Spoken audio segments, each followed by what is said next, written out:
자, 오늘은 벌써 6번째 생명과 번성의 축복. 한번 따라하실까요? 생명과 번성의 축복. 이 생명이라는 단어와 뗄래야 뗄 수 없는 게 번성이라는 단어가 있습니다. 제가 최근에 설교하면서 끊임없이 반복하고 있는 단어 중에 하나가 번성입니다. 한 번 더 따라하실까요? 번성. 건성 아니고 번성이라고 그랬죠. 번성을 얘기할 때 건성 얘기하면 번성이 건성됩니다. 번성이라는 단어를 얘기할 때 기대감, 설레임, 이 뜻을 생각하니까 멀리 뻗어나가면서 성취를 이루는 뭔가 그냥 눈이 번쩍번쩍 가지고 가슴이 막 벌렁벌렁한 이런 기대감이 가득 찬 단어가 번성인데, 왜 번성이 나오냐면 제가 이제까지 성경을 읽고 이제까지 설교를 하고 성경을 가르치며 해왔지만 성경의 번성이라는 단어가 어떻게 보면 흔한 단어, 어떻게 보면 익숙한 단어, 그런데도 낯선 단어, 워낙 다른 단어들이 많으니까. 그런데 이 번성이라는 단어가 성경에 너무너무 많은 거예요. 하나님께서 번성이라는 단어를 이렇게 많이 우리에게 선포하시고 숨겨놓으셨구나. 그래서 제가 이 생명에 대한 창세기 강해를 하면서 생명과 뗄래야 뗄 수 없이 계속 선포되고 있는 번성을 발견하게 돼서 번성을 축복하고 번성을 선포하고, 그래서 올해 2021년도 우리 교회 표회가 뭐예요? 하나님의 신앙의 성공 법칙을 지켜서 크게 뭐하라? 번성하라는 거예요. 그 자꾸 번성을 의식하고 바라보고 꿈꾸고 선포하고, 그것이 내 옷처럼 입혀질 때 번성을 체험하게 될 줄로 믿습니다. 오늘 말씀을 함께 들어갈 때에 혹시 이런 생각해 보셨습니까? 생명을 창조하실 때 하나님은 어떤 생각과 비전을 갖고 창조하셨을까? 굉장히 중요하죠. 하나님께서 우주 만물 또는 인간, 사람을 창조하셨을 때 이렇게 말하면 그냥 많은 것 중에 하나 같잖아요.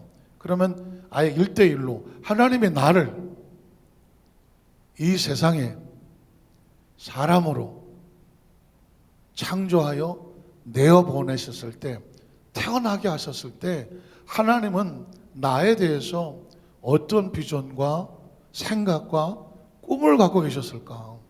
생각해 본 적 있다? 생각해 본 적도 없다? 대부분 거기까지 생각을 못 하잖아요. 저도 지금 이 말씀을 묵상하면서 묻고 싶은 거예요. 하나님께서 저를 이 시대에, 이 세상에 태어나게 하실 때는 어떤 생각과 어떤 꿈과 어떤 비전과 어떤 사명을 가지고 저를 이 세상에 태어나게 하셨을까? 하나님의 생각은 어떨까? 아까 처음에 마치 해외 입양된 그 어떤 사람이 부모를 찾아와서 그 당시 그 생각을 알고 싶었던 것처럼, 내가 태어났을 때 기뻐하긴 하셨나요? 내가 태어났을 때 엄마 아빠가 나를 정말 사랑하고 축복하기는 하셨나요? 그럼 어쩔 수 전쟁통이라서 나를 해외에 보낼 수밖에 없었던 것도 나를 위해서 하신 거죠. 이 사랑을 확인하고 싶어 하는 거거든요. 오늘 저와 여러분의 이 세상에 지구라는 이 별에, 이 시대에 태어나서 함께 지금 같이 살아가며 이 공동체에서 하나님을 섬기며 천국 가는 이 방주에 함께 가고 있잖아요. 이 중에 제일 중요한 게 뭐냐면, 내가 이 세상에 태어났을 때, 또 지금 살아가고 있을 때 하나님은 나에 대한 생각을 어떻게 갖고 계실까? 이걸 발견하는 것이 굉장히 중요하죠. 그래서 신앙생활하면서 마치 뭐 지구가 돈다, 태양에 도는 게 아니고 지구가 돈다 라는 것을 깨닫는 것처럼 가슴에 충격적으로 다가왔던 두 가지 단어가 저한테는 뭐냐면 좋으신 하나님. 한번 따라 하실까요? 좋으신 하나님. God is so good. 하나님은 좋으신 하나님이다. 사실 저는 장로교에서 신앙생활을 어려서부터 했는데, 제가 느끼는 하나님은 좋으신 하나님이라는 것은 들어본 적이 없고요. 하나님은 무서웠어. 어려서부터. 주로 구약적인 성경을 듣다가 보니까 복음이란 단어를 이해 못할 때였으니까 하나님이 무서웠어.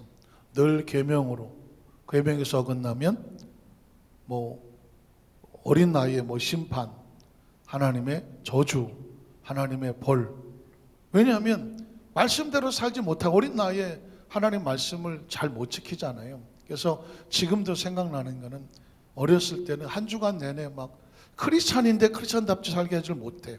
학생인데 그냥 세상 친구들 별 다른 게 없어. 그래서 어떻게든지 주일이 다가온 마음이 불안해. 주일날 오면 교회 들어올 때마다 이렇게 조금 움츠리고 들어와. 혹시 뭐 천장에서 뭐 떨어지는 건 아닌지 무서우니까, 하나님 무서우니까. 내가 한 꼬라지를 내가 아니까. 그래서 그것도 앞에 못 앉고 뒤에 이제 싹 앉아갖고 이제 그때부터 하는 건 회개죠. 주여 이 죄인을 어린 나이에 뭐 이렇게 죄가 많아졌든 하여튼간에 뭐 회개할 것밖에 없었어. 그리고 예배를 드리고 나면 그나마 좀 용서를 좀 해주신 것 같아서 조금 마음이 편해서 나가지만 바깥에 나가면 또 똑같아. 왜 그러냐면 내 자신을, 신앙을 지켜낼 수 있는 내 안에 힘이 없었던, 그러니 고민과 갈등과 이런 것들이 항상 머릿속에 있었으며 하나님이 두렵기 때문에 멀리 나가지를 못하며 이런 어떤 약간은 반복된 신앙 같은 이런 갈등과 고민이 어린 나이에 너무 많았어요. 그래갖고 그 당시 제가 고등학교 때인가 그 전도사님이 총신대 출신 전사님한테 질문을 했던, 같이 대화하다가 정말 예정론이 있습니까? 예정론이 있다. 그 예정론이 뭡니까? 지금 내가 아무리 엉망진창 살아도 하나님은 구원받을 자를 다 죽기 전에 구원시켜 주신다. 그래요? 그러면 내가 이 젊은 나이에는 내가 좀 내 마음대로 살고 어차피 다 예정돼 있으니까 나중에 죽기 전에 전부의 의지 없어서 하고 와서 구원만 받으면 되지 뭐. 아멘 할 줄 알았는데 아멘 안 한대. 그래서 제가 그 부분을 이제 그 전사님한테 막 어필을 했더니 그게 아니고 하고 또 막 설명을 해주셨는데 결론은 어떻게 났는지 잘 기억이 안 나요. 그만큼 사실 청소년기에 신앙의 갈등과 고민은 많았어요. 이걸 어떻게 해결하느냐? 의식은 알아요. 난 하나님 안에 있어야 되고 하나님의 사람이고 하나님의 자녀인데 하나님에 대한 두려움도 있는데 하나님의 은혜와 하나님의 복음에 대한 것에 대한 확실한 체험이 없었기 때문에 두려웠어요. 그러다가 조심스럽지만 순복음교회에 와서 처음 들었던 찬양이 뭐냐? 좋으신 하나님인 거야. God is so good. 난 듣는 이 처음인 거거든요. 우린 너무 흔하게 부르고 뭐 오래되고 뭐 찬양도 짧고 그러지만 그 찬양이 어마어마한 거예요. 제가 미국에서 어럴로버트 대학에서 공부를 할 때에 거기서도 그 찬양을 부르니까 아리소굿을 부르는 거예요. 근데 인사도 그렇게 해요. 어떤 교수님 이름을 잊어버렸는데 교수님이 이렇게 God is so good 그러면 all the time 뭐냐면 항상 하나님은 좋으십니다. 항상 좋으십니다는 거예요. 그러니까 교수가 God is so good 그러면 학생들은 all the time 그럼 학생들이 God is so good 그러면 교수가 all the time. 그러니 이런 의식을 가지고 있는 사람은 항상 생글생글이죠. 항상 생글생글이고 항상 신이 나 있고 항상 행복하고 어떤 일을 만나도 God is so good. 누가 힘들고 무거워서 뭐 와도 Hey, God is so good. 하나님은 좋으신 하나님이야. 지금도요, okay, all the time. 항상 좋으신 하나님이야. 그러니까 어떻게 하라고요? 걱정하지 말라고, 염려하지 말라고. 하나님을 좋으신 하나님으로 인식을 하고 가슴에 품고 있으면 하나님은 모든 것을 합력하여 선을 이루어 주신다는 것이죠. 그러니까 우린 하나님에 대해서 일방적으로 그냥 하나님 무조건 믿어라가 아니라 이것도 질문 아닙니까? 내가 태어날 때 하나님은 나하고 어떤 생각을 하셨을까라고 하는 건 굉장히 중요하거든요. 그게 우리가 다 알 수는 없지만 근접을 해보면 자녀를 향한 부모의 마음, 어린아이가 태어났을 때 부모는 그 아이의 어떤 마음을 갖겠습니까? 한번 생각을 해봤어요. 뭐 종이에 적어놓은 건 아니지만 부모가 자녀를 놓고 기도를 한다면, 예수를 믿든 안 믿든 모든 부모는 자식이 태어나는 순간 축복을 하잖아요. 누군가를 향해서 소원을 빌겠죠. 하나님, 내 자녀가 생명이 이건 제가 일부러 잘 안 보이게 썼어요. 건강하게 해주십시오. 당연히 여기서 반대하실 분 있나요? 우리 자녀가 안전하게 해주십시오. 우리의 자녀가 잘 자라 성장하게 해주시옵소서. 우리 자녀가 지혜로워서 할 수 있는, 자기가 원하면 교육을 잘 받고 크게 하시옵소서. 그의 목표와 그의 꿈이 아직 핏덩어리지만 이 아이가 가지고 가는 목표와 꿈이 실패되지 아니하고 잘 펼쳐나가게 해주시옵소서. 이건 지금 뭐 제가 목사라서가 아니라 어느 부모도 자식이든 아니면 할머니 할아버지가 손주든 어린 핏덩어리를 붙잡고 그냥 마음에서 우러나오는 것 아니겠습니까? 이 자녀의 앞으로의 환경을 하나님 도와주셔서 펼쳐주시옵소서. 그리고 성경적인 용어지만 형통하게 하시고 창대하게 하시고 왕성하게 하시고 강성하게 하시고 행복하게 하시고. 이거 가지고 되겠습니까? 뭐 종이 한 장, 아니 1000장을 주면 난 거기다 다 채울 수 있어. 하나님, 이 자녀가 평안하게 하시고 따뜻하게 하시고 부드럽게 하시고. 어쨌든 결국은 뭐예요? 이 생명이 행복하고 아름다웠으면 좋겠다. 이게 부모가 자식을 향한 본능적인 생각입니다. 혹시 여러분에게 묻습니다. 나는 혹시 내 아이에게 어떤 문제가 있을 때 하나님, 차라리 날 데려가십시오, 이런 기도 해보신 적 있으신가요? 이런 해보셨어요? 네. 해보신 분도 있고, 혹시 그런 경우를 안 당해서 그렇지 막상 그런 경우를 당한다면 고백을 하겠죠. 보통 드라마 같은 데서, 영화에서 나오지 않아요? 자기 자식이 큰 사고를 당할 때 막 하늘도 무심하시지 차라리 날 데려가시오 하고 막 우는 어떤 하나님을 모르는 사람이라도. 근데 저는 그런 기도를 해봤어요. 제가 한번 말씀드렸지만 저희 집 아이가 몇 년 전에 미국에서 큰 대형 사고를 당했을 때 목요일 저녁에 전화를 받고 비행기 티켓을 급하게 구하니까, 하루 만에 구하려니까 잘 안 되잖아요. 다음날 금요일날 저녁에 비행기를 타고 LA를 가는데 13시간 동안에 할 수 있는 게 아무것도 없잖아요. 할 수 있는 게 아무것도 없다는 게 그렇게 피가 말리는 것인 줄 몰랐습니다. 그때 그런 기도 해봤어요. 아이는 네 수술을 받는데, 내 수술을 받고 있다는데 결과도 모르겠고 얼마나 어떻게 끝나는지도 모르겠고, 그러니까 진짜 난생 처음 하나님, 가만히 생각해 보니까 저는 그래도 좀 살았어요. 나 그런 생각 안 해봤거든요. 근데 좀 살았잖아요. 그 아이는 더 살아야 되잖아요. 하나님, 차라리 날 데려가십시오. 절 데려가. 그런 기도가 처음 나와 보더라고요. 그러니까는 이게 부모인가 보다. 이게 부모인가 보다. 아이를 생각하는 마음이 그 속에서 쏟아져 나는 거예요. 이걸 내가 자꾸 끄집어내는 이유는 뭔지 아십니까? 하나님이 날 어떻게 생각하시는가. 내가 눈물을 흘릴 때, 내가 위기를 당할 때, 내가 정말 처절한 사망의 음침한 골짜기를 지나가고 있을 때 하나님은 나에게 어떤 생각을 갖고 계실까? 이걸 알고 싶은 거예요. 왜냐하면 이게 확실해야 하나님이 우리를 지을 때 갖고 가신 생각이 우리가 알아야 우리가 어떤 상황을 지나갈 때에 하나님이 날 이렇게 생각하신다는 그 사랑으로 이겨나갈 수가 있는 것입니다. 사실상 본능적으로 이게 부모 자식은 혈연 관계라고 말하지만 하나님과 우리는 이건 천륜이야, 천륜. 하늘의 관계인 거죠.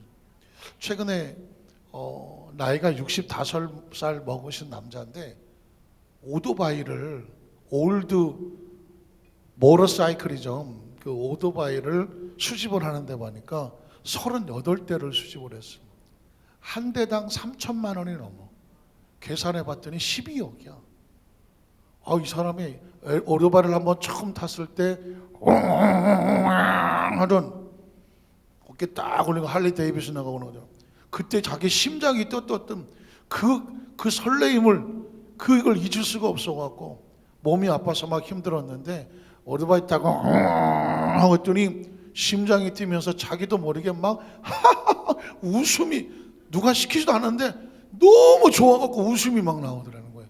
몸이 날아갈 것 같더래. 그래서 한 대 한 대 모으기 시작한 게 38대야. 12억이야 12억. 와, 돈이 어디서 한 거야? 어쨌든 그래갖고 이분은 자기 몸이 좋아지고 오토바이 38대를 어느 강가 같은 데다 이렇게 전시를 해놓고 무료로 전시를 하며 그걸 보기만 해도 너무 좋대. 그걸 8대를 38대 다 끄집어놓고 청소하고 도로 집어넣고 그 오토바이 38대 뺐다 꼈다 해보세요. 쉽지 않아. 근데도 막 신이 나서 해. 똑같은 장면이 우리나라에 개썰매 아시죠? 눈에 닦는 개썰매 국가대표가 있더라고. 난 들어보니 처음인데요. 개썰매 국가대표가 있는데 이 개썰매 국가대표 하시는 분이 그 썰매 끄는 개를 한 20마리 이상 키우더라고요. 이분은 눈이 안 오면 쓸모가 없는 개들이요. 눈이 와야 개 끌고 나가서 썰매 타는 건데 평상시 개 20마리 먹이는 사료값이요. 뭐 고기 이렇게 잔뜩 갖다 주는 거예요. 끼니마다 먹는 거예요. 덩치도 이따시만한 것들이니까. 그래서 리포터가 물어요. 아니 이거 사료값 엄청 나가지 않냐고. 그랬더니 확실히 국가대표는 다르더만. 뭐라고 말하냐면 얘네들이 주는 기쁨과 행복이 돈보다 귀하대. 와, 그 눈썰매 끄는 게 사료비 한 끼만 해도 그게 얼마인데요. 이따만 뭐 고기를 갖다 막 갖다 붓더라고. 그런데 그 돈 들어가는 것보다 얘네들이 나한테 주는 기쁨과 행복이 너무 크기 때문에 돈 들어가는 게 아깝지가 않대. 제가 이 똑같은 서로 다른 장면이지만 공통된 심리를 알게 된 것이 뭐냐면 부모가 자식이 그냥 보기만 해도 행복하고 귀해서 걔한테 들어가는 돈은 아깝지가 않아. 아깝지가 않아. 물론 조금 아깝지 조금. 그런데도 불구하고 정작 필요할 때는 써야 되는 상황이. 오토바이 하는 사람은 오토바이에 돈 들어가는 게 아깝지가 않고 개 끄는 사람은 개 사료값이 아깝지가 않아. 하물며 하나님이 자기 형상과 모양을 닮은 사람 하나님의 자녀를 해놓고 뭐가 아깝겠어. 이렇게 파고 들어가면 성경 속에 복이라는 단어와 번성이 왜 나오는지를 알게 되는 겁니다. 자, 하나님께서 창세기 1장 26절 성경 구절 뜰까요? 잘 보세요. 너무 잘하는 말씀이지만 하나님이 이르시되 진짜 너무 귀하니까 내가 이 자녀에게 무엇을 줄까? 이렇게 접근해 보세요. 하나님이 사람을 지으시려고 하는데 내가 이 사람에게 뭘 줄까? 최고를 주고 싶은 거예요. 최고, 하나님의 최고. 그럼 하나님이 있어서 최고 좋은 게 뭐냐면 형상과 모양이야. 하나님 닮은 꼴을 주시는 거예요. 저와 여러분이 하나님을 닮은 거예요. 이 세상의 최고의 축복은 뭐냐면 우리가 하나님의 형상과 모양을 받았다는 것입니다. 이건 돈으로 계산이 안 되고 그 어떤 것과 계산이 안 되는 저와 여러분의 셀프 리스펙트라고 하는 자존감을 가져야 돼요. 자존감. 한번 따라 하실까요? 나는 하나님으로부터 하나님의 형상과 모양을 선물로 받았습니다. 나는 하나님을 닮았습니다. 저와 여러분이 하나님을 닮았다는 것 그거 하나로 이 우주 아니야 어디를 통틀어도 우리보다 귀한 존재는 없어. 그래서 우리 생명이 천하보다 귀하다고 할 때 생명이 물질이 아니라 생명은 하나님의 형상과 모양이고 나중에 나오지만 하나님의 생기, 생명의 기운을 그 형상과 모양에 넣어주셨으니 이건 뭐 주실 수 있는 최고를 주시는 거예요. 그래서 우리가 육적인 존재가 아니라 생명, living spirit, 살아 움직이는 영적인 존재가 됐다는 것이죠. 이 세 가지만 갖춰도 지구 아니 우주상에 우리하고 비교할 가치는 없어요. 하나님의 형상과 모양, 하나님의 생기, 그리고 하나님의 주신 영, 이 영적인 이 존재는 우리가 받은 것의 최상이야. 최상이야. 그래서 저는 이 말씀을 함께 나누면서 너무 감사한 게 새로 우리 자신을 찾아보는 거예요. 우리라고 하는 존재가 이런 존재구나. 형상을 따라 우리 모양대로 우리가 사람을 만들고, 자, 누가 만들었다고요? 하나님이 만든 거예요. 여러분, 누가 만들었냐에 따라서 가치와 목적은 어마어마하게 다릅니다. 뭐 레오나르도 다빈치, 뭐 미켈란젤로, 라파엘로, 세계 3대 뭐 미술가, 화가, 이런 사람들이 그려놓은 그림은요 지금 수십억, 수백억 해도요 못 사. 우리는 줘도 뭐 아유 그냥 가치를 모르지만 그 미술 소장품 하는 사람들의 가치는 게임이 안 돼.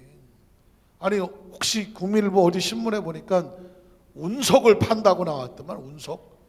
운석을 판다고. 조금 아마 오늘 나왔을지 몰라요. 돌덩어리 하나 사진 찍어서 운석을 팝니다. 시가 20억. 그런데 형편상 10%만 받고 2억에 팝니다. 살 사람 줘도 힘들어. 그런데 이 운석이라고 하는 것은 우주에서 떨어진 돌인데 이 가치를 연구하는 사람은요 그 200억이라도 삽니다. 왜냐하면 우주에서 떨어지는 돌이 이게 어디나 있겠어? 절대 안 되잖아요. 그러니까 여러분, 누가 만들었느냐는 게 중요한 거예요. 제가 지금 이 말씀을 드리는 것은 저와 여러분의 존재 자체를 절대로 우습게 여기지 말라는 거예요. 우습게 여기진 않겠지만 더 뭐 부풀릴 것도 없지만 절대로 깎아내려도 안 돼. 존재 자체가 하나님이 사람을 만들고 뿐만 아니라 그들로 어떻게 바다의 물고기와 하늘의 새와 가축과 온 땅과 땅에 기는 모든 것을 다스리게 하자. 위임했다. 위임하고 위탁했다는 것입니다. 우리한테 맡기셨다는 것입니다. 이것도 하나님으로부터 부여된 권한이죠. 그래서 자, 형상과 모양, 다스릴 수 있는 권세, 권한과 능력, 더 나아가서 우리 영적인 존재이기 때문에 하나님과 예배하고 교통하고 교제할 수 있는 축복이죠. 지구상의 그 어떤 생물체도 인간을 제외하고는 하나님 앞에 예배할 수 있다 없다? 뭐가 달라요? 영이 없습니다. 지능은요 사람하고 비슷하게 오는 지능도 많습니다. 돌고래도 뭐 어린아이들 뭐 몇 살짜리하고 비슷하다고 말하고 IQ 70짜리도 많이 있습니다.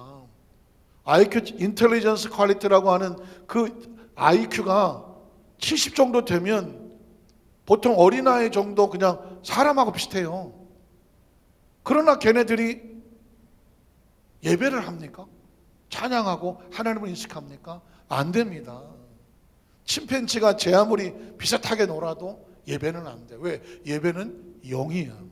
예배를 드릴 수 있는 것은 축복이에요.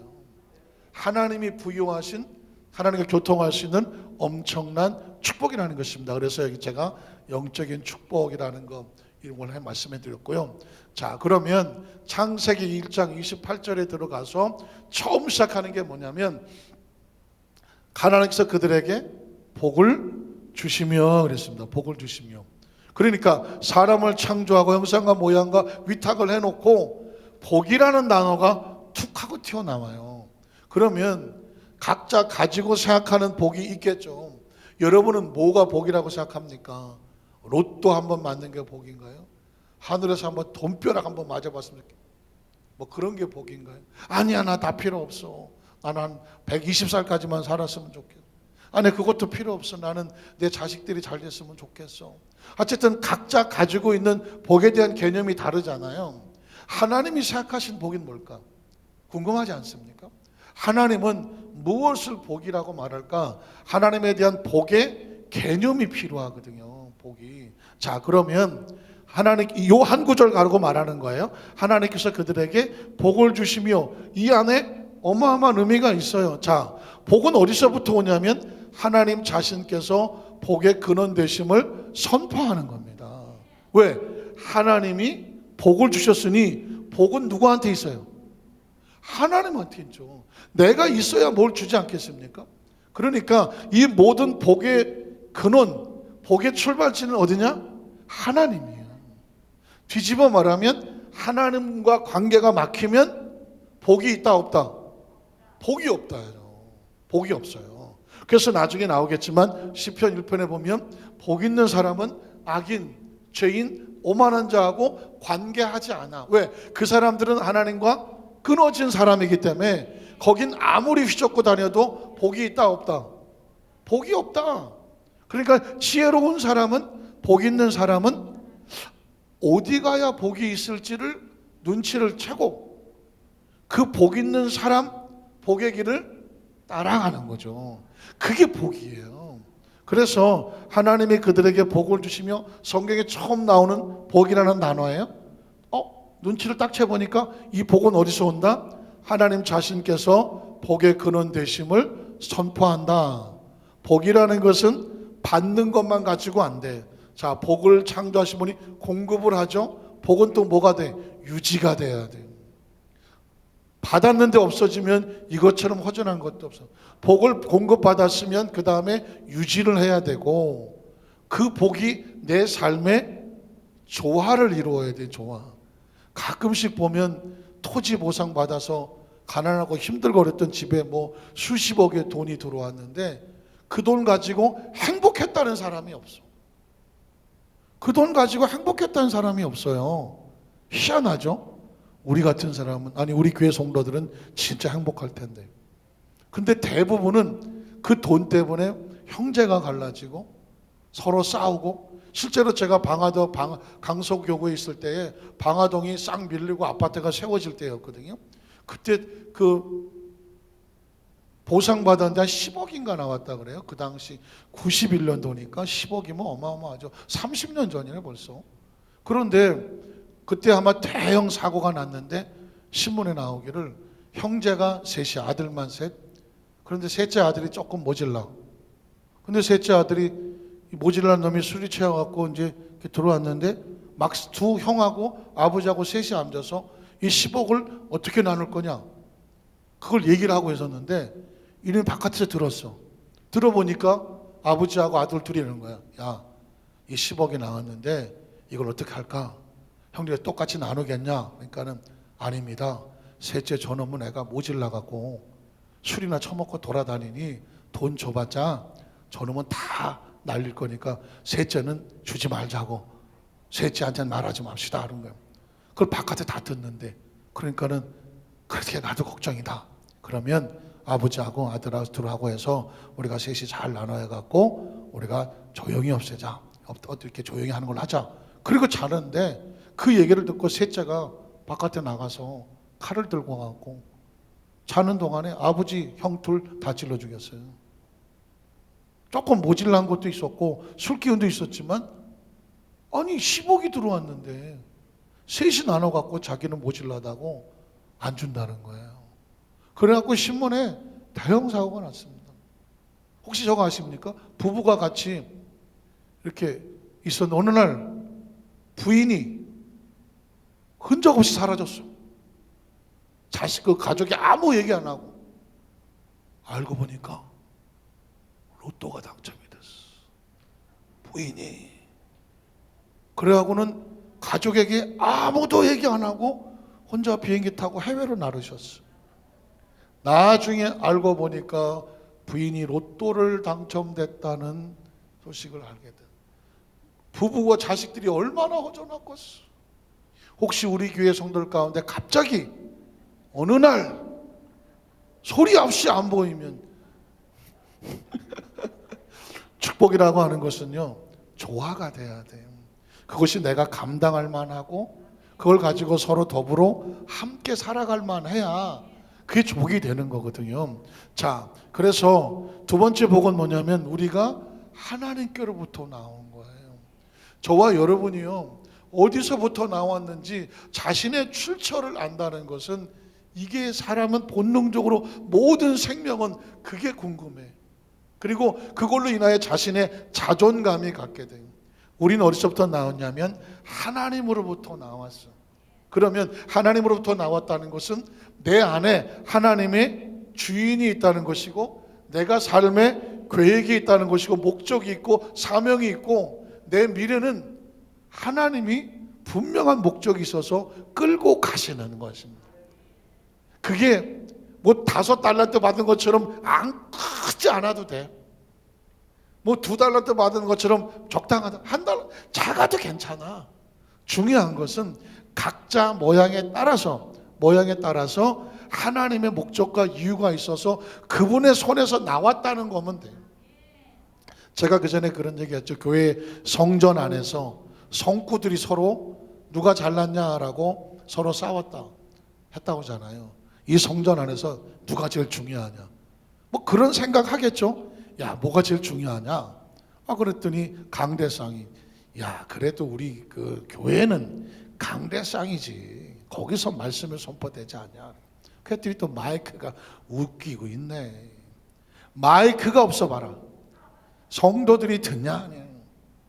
그랬더니 피아노가, 아이고, 찬양을 할 때 반주가 없어 봐. 그러니까 또 그렇잖아요. 그랬더니 장의자가 앉아갖고 야, 의자가 없어 봐라, 성도가 오냐. 그러니까 또 의자가 있어야 되잖아요. 그랬더니 벽하고 천장 구석에서 이것들이 건물이 없는데 누가 오냐 이러면서 또 건물이 또, 그러니까 뭐 서로 잘났다고 막 싸우고 있는 거예요. 그런데 천장에서 붉은 물이 뚝뚝 떨어지더라는 거 아닙니까? 그게 보니까 못이야, 뭐 조그만 못이. 지금이야 뭐 이렇게 됐지만 옛날에는 판자로 이렇게 못이 눈물을 흘려. 왜?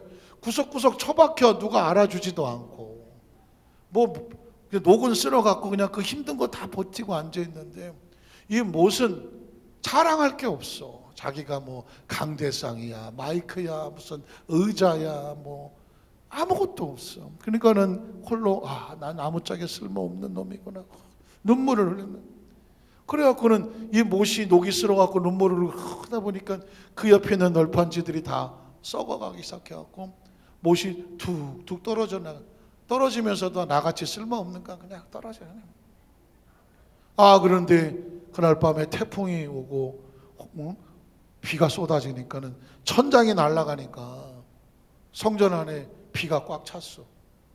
강대상도 잠기고, 마이크도 잠기고, 피아노도 잠기고, 의자도 잠기고. 그때 비로소 뭐라고 말할까요? 왜 천장이 떨어졌지? 못이 없네? 진짜 중요한 건 뭐예요? 못이야. 보이지 않지만, 남이 알아주지 않지만 곳곳에 숨어서 그 교회를 구석구석 지탱하면서 유지하고 있는 보이지 않는 작은 못들, 이게 교회를 버티고 있는 것이고, 그 안에 비로소 의자도 안전하고, 뭐 피아노도 안전하고, 강대상도 안전하고, 그 안에 모든 시설들이 그래서 안전한 거지. 정말 힘들고 어려운 것은 그 지붕 위의 천장에서 그 엄동산을 다 버티고 있는 보이지 않는 손이죠. 사실 하나님의 나라는 그렇게 가는 거예요. 저와 여러분이 무슨 뭐 남 앞에 화려하게 요란하게 뭐 박수는 못 받다고 할지라도 이름 없이 빛 없이 소리 없이 하나님의 일을 하는 서로에게 작은 못과 같이 힘이 되어 받쳐준다면, 하나님의 눈은 어디가 있냐면 그 작은 못에. 한번 따라 하실까요? 우리는 하나님의 눈에 발견되어지는 작은 못들입니다. 작은 모집, 거기에 프라이드를 가지면 전 세계에 훌륭한 교회도 많고 훌륭하신 분들도 많아. 그러나 그곳에 의해서 우리가 영적으로 무슨 열등감을 갖거나 아무것도 같지 않아. 왜? 그 자리에 여의도 순복 안산교회가 이 안산의 작은 목과 같이 이곳에 바뀌어서 여기서 주어진 영혼을 위해서, 영혼 구원을 위해서, 사명을 감당하기 위해서 각자가 최선을 다하면, 우리의 주어진 사명만 잘하면 전 세계에 있는 모든 교회가 목과 같이 하나님의 나라를 지켜나가고 이끌어 나가실 줄로 믿습니다. 그런 거죠. 자, 그리고 하나님의 복은 뭐냐? 관계예요. 하나님께로부터 나온 것이 나에게 주어져서 나와 아름다운 관계를 이루니까 최고의 축복은 뭐냐면 하나님과의 관계. 한번 따라 하실까요? 하나님과의 관계. 이 관계가 얼마나 중요하냐면, 그래서 성경에 보면 계속 아버지와 아들, 하나님께서 아버지와 아들 관계, 양과 목자 다 관계예요. 포도나무와 가지, 신랑과 신부, 주인과 종, 거기서 말하는 종은 부리는 종이 아니라 함께 일을 나눈 종, 시냇가에 심은 나무, 이건 전부 다 관계를 말하는 거죠. 예수님께서, 신랑 되신 예수께서 다시 오실 때 혼인잔치를 위해서 신부를 데리러 온다, 관계잖아요. 아버지와 나가 하나인 것처럼, 아버지가 내 안에 계는 것처럼 이제는 너희도 내 안에, 나도 너희 안에, 관계거든요. 사람이 친구를 위해서 목숨을 버리면 이보다 더 큰 사랑이 없나니 나는 너희를 위해서 무엇을 버리노라? 목숨을 버리노라. 나는 너의 친구다. 나는 너의, 그거예요. 그거예요. 그게 원래 찬송가거든요. 윤한계 목사님하고 윤복계 권사님이 찬송을 이제 작곡을 해서 찬송을 이렇게 부르려고 했었던 건데, 당시 국제가요제인가 가요제에 출품을 해야 되는데 그 곡이 너무 귀하고 아름다워서 그 곡을 가지고 나갔대요. 이제 가사를 조금 바꿔갖고. 근데 그게 큰 상을 받았잖아요. 그래서 지금도 여러분이라고 하는 그 노래에 보면, 내가 만약 외로울 때 누가 나를 위해서 주지? 그랬더니 바로 여러분 할 때 그 여러분은 사실은 주님이다. 관계 때문에 그러는 것이고요. 그 다음에 창조를 해놓고 그들에게 복을 주시며가 뭐냐면 하나님의 축복으로 완성된 창조의 완성품이라는 거죠. 그래서 제가 그런 설교를 많이 했을 거예요. 하나님께서 우리를 창조하셨을 때 마지막 도장을 빡 찍는 게 뭐다? 복인 거예요. 하나님께서 그들에게 복을 주시며, 그러니까 저와 여러분은 이 세상에 사랑받기 위해 태어난 존재지만 이미 우리는 축복을 받은 존재죠. 사랑은 축복이잖아요. 사랑보다 귀한 축복이 있나요? 축복이거든요. 그러니까는 저와 여러분이 어떻게 태어났든, 어떤 모습으로 태어났든, 어느 시대에 태어났든, 어느 집에서 태어났든, 남자로 태어났든 여자로 태어났든, 아니면 얼굴이 그냥 너무 그냥 화려해서 동네 사람들 지나가면도 쉬 갖고 내가 그냥 좀 내 뒤에 누가 휘파람 좀 불었다. 어쩌자고 하나도 없네 우리는. 어쨌든 그런 손도 썼어. 그래. 동네 오빠 좀 만나셨나? 어쨌든 그랬던 안 그랬던 상관없이 하나님의 작품이다. 복 있는 존재다는 거 절대 잊어버리지 마세요. 그 다음에 우리 마음에 축복된 자화상. 그러니까 이 모든 말씀을 주시는 이유가 뭘까요? 사실은 너는 천하보다 귀하고 내 마음에서 나와서 내 형상과 모양과 영과 생기와 용을 준 내 마음의 최고의 작품이야. 이게 하나님의 마음이에요. 제가 그러잖아요. 저는 설교에 대한 정확한 정의를 모르겠어요. 다른 사람은 뭐라고 얘기하는지 모르겠는데, 제가 만약에 후배들에게 목회학이나 설교학을 강의하게 한다면 설교는 한마디로 뭘까? 하나님의 마음이다. 설교자는 뭘까? 하나님의 마음을 품는 자다. 그것을 전달하는 것이 메신저다. 그러면 성도들은 하나님 설교를 들으면서 무슨 변화가 있을까? 하나님의 마음을 품고 하나님의 마음에 들어오니 자신의 마음속에 셀프 이미지네이션, 하나님에 대한 축복의 자화상이 생기고, 내 마음에 자화상을 가지면, 축복의 자화상을 가지면 세상에 어디를 갖다 놓아도 자신감이 뿜뿜 자신 있게 살아가는 거예요. 세상에 제일 부모가 가슴 아픈 게 뭐예요? 내 자식이 어디 가서 삐실삐실한 거야. 갔더니 삐실삐실해. 자신 없어요. 왜 자신이 없어? 힘내, 괜찮아, 해봐. 그러면 그 부모가 옆에서 자꾸 자신감을 주면 자신하잖아요. 하나님은 우리에 대해서 그런 자신감을 부여하기 원해서 그걸 하나님의 자존감이라고 말하는데, 하나님의 자녀들 마음속에도 이 자존감이죠. 그래서 여러분, 탕자의 비유에서도 보면 탕자가 완전히 그냥 죽상을 해서 오잖아요. 거짓골을 하고 오잖아요. 그래서 뭐라고 말해요? 자존감이 하나도 없잖아요. 난 이제 아들도 아니고 나 같은 놈은 그냥 종이라고, 아버지라 부를 수도 없으니까 그냥 종으로만 하나 얘기해 주세요. 내가 정말 내 자신이 한 걸 생각하니까 볼 날이 없습니다. 이런 꼴하지 아니에요. 그런데 아버지가 만약에 어떤 직장이면은 뭐 가만 놔두지 못해요. 그러나 아버지와 아들은 내 자식이 나한테 잘못했지 다른 종들 앞에서도 그런 모습을 보여야 되겠어? 그건 아닌 거잖아요. 그러니까 아버지가 거기서 다 들으라는 듯이 말하잖아요. 좋은 옷을 갖다 입히고 좋은 신발 갖다 주고, 그가 말 앞에서 자기 반지 뽑아주고, 야 가서 제일 좋은 송아지, 살찐 송아지 잡아, 이렇게 말하는 이유가 뭘까요? 다른 모든 종들이 볼 때, 야, 저 주인은 아들을 끔찍하게 사랑하는구나, 아들에 대한 조금의 상처를 주기를 원하지 않는구나. 그러면 나머지 그 종이, 그 아들이 그렇게 돌아왔을 때 종들이 보고 그 아들을 비웃을 수 있어요, 없어요? 비웃지를 못하죠. 혹시 그가 부족하다고 할지라도 아버지의 권한으로 다 덮어져 버렸는데 누가 감히 내 자식에 상처를 줄 수가 있겠어요? 여러분, 탕자의 비유는 적어도 제가 보는 각도에선 그래요. 이게 하나님의 아버지의 마음이에요. 아버지의 마음이에요. 심지어 큰아들이 와서 아버지 저 새끼 좀 야단 좀 치세요. 저거 그 아버지 재산 가져가서 다 날려버린 놈이고요, 잊어버렸어요. 저 창기랑 다 날려버렸어요. 이 집안 망신 다 시켰어요. 나 저런 놈 내 동생으로 못 둬요. 아버지 왜 가만히 있어요? 그 얘기는 아버지 속을 뒤집어 놓는 거잖아요. 그걸 모르나요? 아버지가 뭐래요? 가만둬. 얘는 죽었다가 살아왔어. 이렇다가 살았어. 너도 내 자식이지만 얘도 내 자식이야. 그러면 큰형이 동생 마음대로 할 수 있어요, 없어요? 마음대로 할 수 없죠. 너나 다 내 자식이고 너 귀하고 내도 귀해.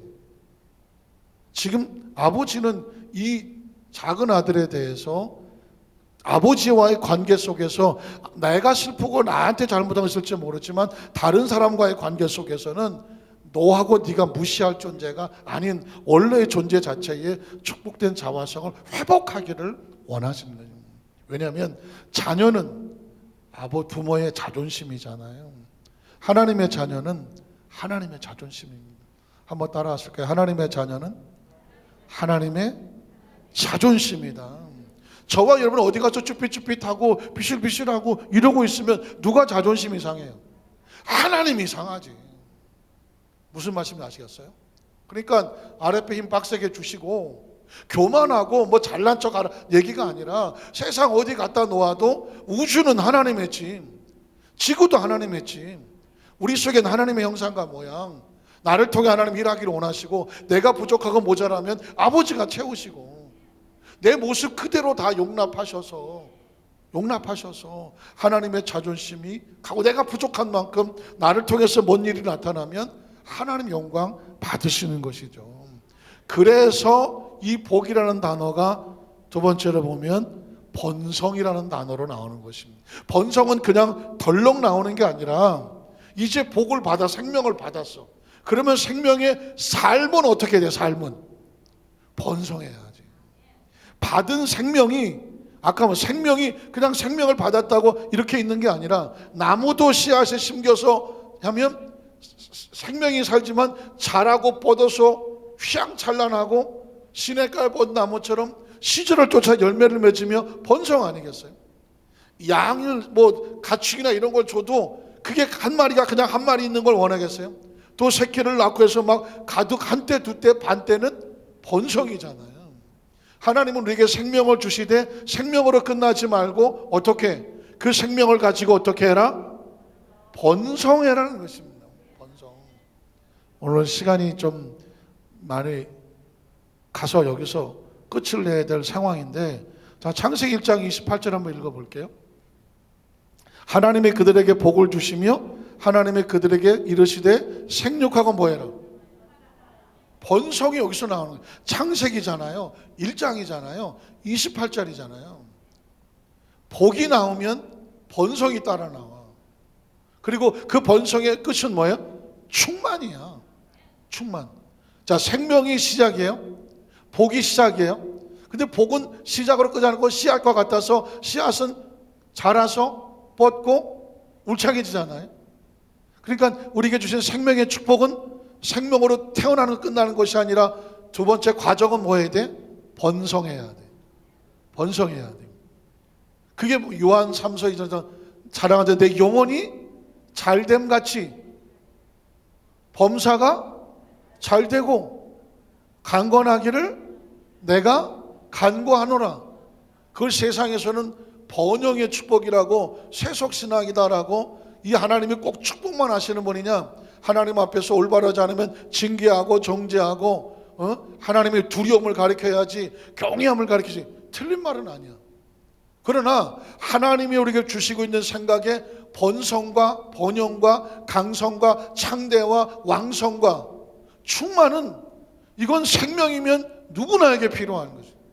만약에 여러분이 자녀가 있는데 우리 자녀가 번성하기 원하고 창대하기 원하고 왕성하기 원하면, 아이고 부모가 돼갖고 자식한테 아유 성공적인 것만 아주 성공만 가리키고, 아유 저 부모는, 이렇게 생각하십니까? 생명은 존재적으로 번성해야 되는 거예요. 창대하고 왕성하고 강대해서 충만해서 그 생명을 가지고 해야 할 일이 많잖아요. 카카오의 그 뭐 무슨 범수 회장인가? 자기 재산의 반을 내놔서 사회에 헌원하겠다. 근데 재산이 조단이야, 조단이. 10조인지 20조인지 뭐 카카오만 가지고. 만약에 10조라고 하면 더 되는 것 같던데 5조를 환원하겠다는 거예요. 그러면 5조를 환원하려면 10조가 있어야 돼. 나는 조라는 돈은 보지를 못해갖고 모르겠지만, 그러면 10조는 이게 뭐예요? 창대 아닌가요? 10조는 상상이 안 되는 돈이잖아요. 거기 가본 사람만이 나눠줄 수 있는 거잖아요. 창대를 해봐야 반을 나눠주지, 강성을 해봐야 나눠주지. 그 10조를 꿈꾸는 사람한테 야 그런 거 성공하는 거 아니야, 세속적인 거야, 너 그런 거 하면 안 돼, 내가 세속적이냐, 이럴 부모가 있습니까? 제가 막 극단적인 예를 들었지만, 그래서 하나님의 존재 자체는 생명의 복을 받았다면 번성해 나가라는 것이고, 자, 그러면 이제 다음 시간은 이렇게 한 번 더 할게요. 제가 여기서 아브라함과 이삭과 신명기 요 안에서만 번성을 찾아봤어. 번성을. 그랬더니 창세기 1장 28절에 창조만 번성을 얘기하고 한마디도 안 하시다가 요한계시록에 가서 번성을 얘기한 게 아니라 아브라함한테만 하나 둘 셋 네 번을 해. 그리고 이삭한테도 하나 둘 세 번을 해. 그리고 제가 건너뛰고 신명기 내가 찾지도 않았어. 다음엔 요것만 가지고 찾을 때 신명기에서 내가 더 찾아올게요. 더 찾아오는데 신명기의 이 축복의 장에 보면 아마 이 다음 시간 이걸로 꽉 찼을 거거든요. 번성이요, 하나님이 입이 열면 그냥 번성이야. 번성하고 번성해라. 번성하고 번성해라. 아예 그냥 말씀을 들을 때 저와 의식과 사고 속에서 하나님이라는 단어가 나오면 나를 향하신 하나님의 뜻은 복을 주시며 번성하고 충만하라. 충만하라. 그럼 뭐예요? 하나님께서 우리를 통해서 일하시고 싶어 하는 거죠. 영권이 번성하고 물권이 번성하고 건강이 번성해서 살아서 우리가 100년을 살던 살아 숨쉬는 동안에 나눌 수 있으면 나눠주고, 도울 수 있으면 도와주고, 지킬 수 있으면 지켜주고, 뻗을 수 있으면 뻗어주고, 영향력이 있어서 적어도 여의도 순복 안산교회 한 우리 이 시대 속에 저와 여러분이 살아가는 이 교회에, 저와 여러분의 이름이 이 교회에 번성하고 창대하여 충만한 그 이름이 우리 교회 안에 같이 있어서, 우리가 했던 어떤 모습이든지 같이 있어서 다음에 우리의 후배들이 그 번성과 창대와 그리고 충만의 축복이 그 자녀들에게 흘러내려가서 여의도 순복 안산교회는 하나님의 번성과 번영과 창대와 왕성의 축복이 뻗어내려가 충만한 교회. 어떻게 생각하십니까? 이건 제 얘기가 아니고요, 하나님께서 주신 속성이에요. 그 축복이, 이 말씀이 저와 의식과 사고 속에, 아니 무의식과 잠재의식 속에, 생각 속에, 언어 속에, 그리고 우리의 표정 속에, 삶 속에, 목표 속에, 그게서 아주 그냥 우리의 삶을 둘러싸고 이끌어 가시기를 주님의 이름으로 축원합니다. 우리 찬양 한 곡 드렸으면 좋겠습니다. 그런 관점에서 보면 지난번에 함께 불렀지만 가사가 또 다가와요.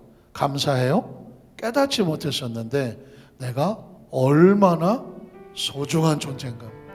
태초부터 지금까지 하나님의 사랑이 날 향해서 계속 향하고 있었다는 것.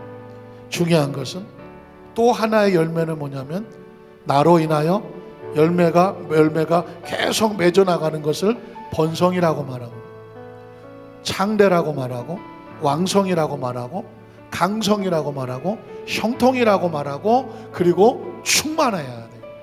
우리 함께 찬양하고 기도하도록 하겠습니다.